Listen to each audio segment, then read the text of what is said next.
नमस्कार दोस्तों, मैं आचार्य रविंद्र अध्यात्म अवेयरनेस पर आपका स्वागत करता हूं। दोस्तों, आज वास्तु के इस सीरीज में यह विश्लेषण हम करने जा रहे हैं।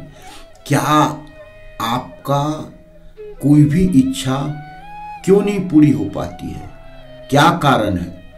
अगर इसको समझ लें, वास्तु इसमें क्या सपोर्ट कर सकता है, आप इसमें क्या करें, कौन से ऐसी प्रक्रिया है या वास्तु में ऐसा क्या हम ट्रीटमेंट करें जो हमारी सारी इच्छा की पूर्ति हो जाए।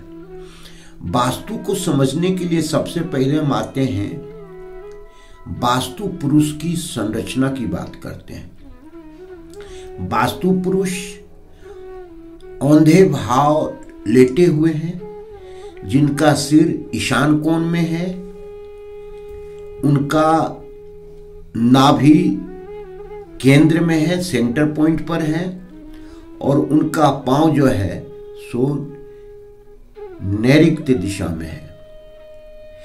यही जो स्थिति है, इसको समझना है। पहले हम आते हैं कि साइंस जो कि आप प्रत्येक दिन देखते हैं, आपके जीवन में घटित हुआ है, इसको हम बारीकी से देखते हैं। क्या आप जब जन्म लिए 9 महीना तक गर्भ में रहे तो सारे पोषण तत्व मां के द्वारा आप तक जो पहुंची, उसमें किसका सहयोग रहा? नाभि का। क्योंकि मां जो भी खाती है वह मां के नाभि से आपका ऐसा कनेक्शन रहता है कि आपके नाभि का जो सारे पोषक तत्व आपको 9 महीना तक मिलता रहा। दूसरी बात पर आए, आप जानते हैं कि रामायण में यह व्यक्त हुआ, दर्शाया गया है या बताया गया है कि रावण को रामचंद्र जी मारते मारते थक गए, कितने बार उनका सिर सब चीज काट दिए, फिर भी वो नहीं मरा।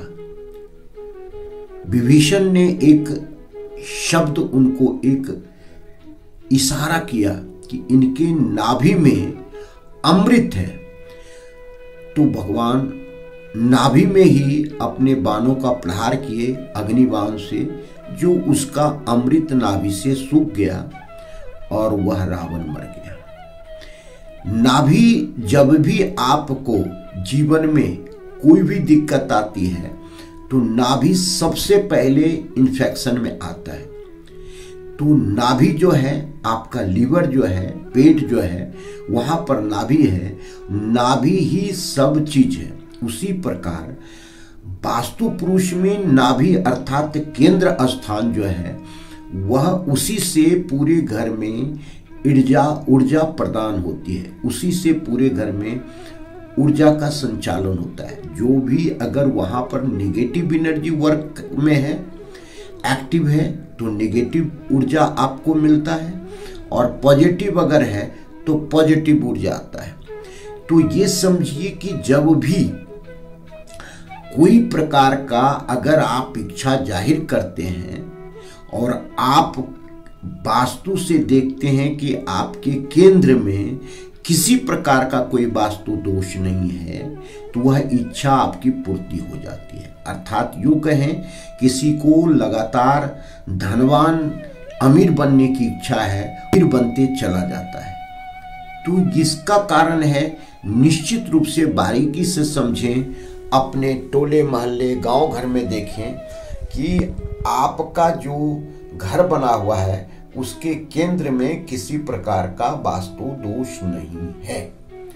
5 तत्वों का जो संचालन होता है, जो एनर्जी फ्लो होती है, एनर्जी जो बहता है, एनर्जी जो प्राप्त होता है, वह केंद्र से ही होता है। जल को जल की केंद्र की एनर्जी, अग्नि को अग्नि की एनर्जी। तो इसका मतलब ब्रह्म स्थान में अगर आपका किसी प्रकार का कोई वास्तु दोष नहीं है, तो आप ये क्लियर हो गया कि आपकी कोई भी इच्छा जो जाहिर करते हैं वह पूर्ति हो सकती है। दूसरे पॉइंट पर आते हैं, पश्चिम के दीवार पर। पश्चिम का दीवार कहाँ है? 225 डिग्री से लेकर के 315 डिग्री का जो क्षेत्र आता है, ये पश्चिम का वाल कहलाता है, पश्चिम का दीवार कहलाता है। तो पश्चिम की दीवार में हम देखते हैं कि 240 डिग्री से लेकर के 260 डिग्री तक का बीच जो क्षेत्र है, यह पुष्पदंत का क्षेत्र है। और पुष्पदंत 45 वास्तु में जो देवता है 45, उसमें पुष्पदंत एक ऐसे देवता हैं जो सारी इच्छा की पूर्ति करने में सक्षम है। इच्छा पूर्ति का भगवान उनको माना जाता है। तो इसका मतलब इस क्षेत्र में जो भी आपका डिजायर है, जो भी इच्छा है, अगर आप राउंड पेपर पर, व्हाइट रंग का राउंड पेपर पर ब्लू रंग के स्याही से आप लिख करके वहाँ रख देते हैं, गोल्डन फ्रेम में आप जड़ देते हैं या ऐसे दीवार में चिपका देते हैं, तो वह इच्छा आपकी पूर्ति होने लगती है, पूर्ति हो जाती है, यूनिवर्स आपके लिए काम करने लगती है। और पुष्पदंत खुद जो देवता हैं वह आपके लिए इच्छा पूर्ति का काम करते हैं। तो वास्तु में केवल ये 2 टिप्स हमने जो बताया, अगर आप इसे कर लेते हैं तो विश्वास माने पूर्ण श्रद्धा और आस्था के साथ आपकी इच्छा पूर्ति होगी, अगर घर में किसी प्रकार का कोई वास्तु दोष नहीं है तो ध्यानपूर्वक इस वीडियो का उपयोग करके देखें और आपकी इच्छा पूर्ति होगी। यह मेरी जो है प्रार्थना है ईश्वर से, और आपके जीवन में किसी प्रकार का कोई इच्छा नहीं ऐसी रहेगी जिसकी पूर्ति नहीं होगी। धन्यवाद, फिर मिलते हैं दूसरी वीडियो में। नमस्कार।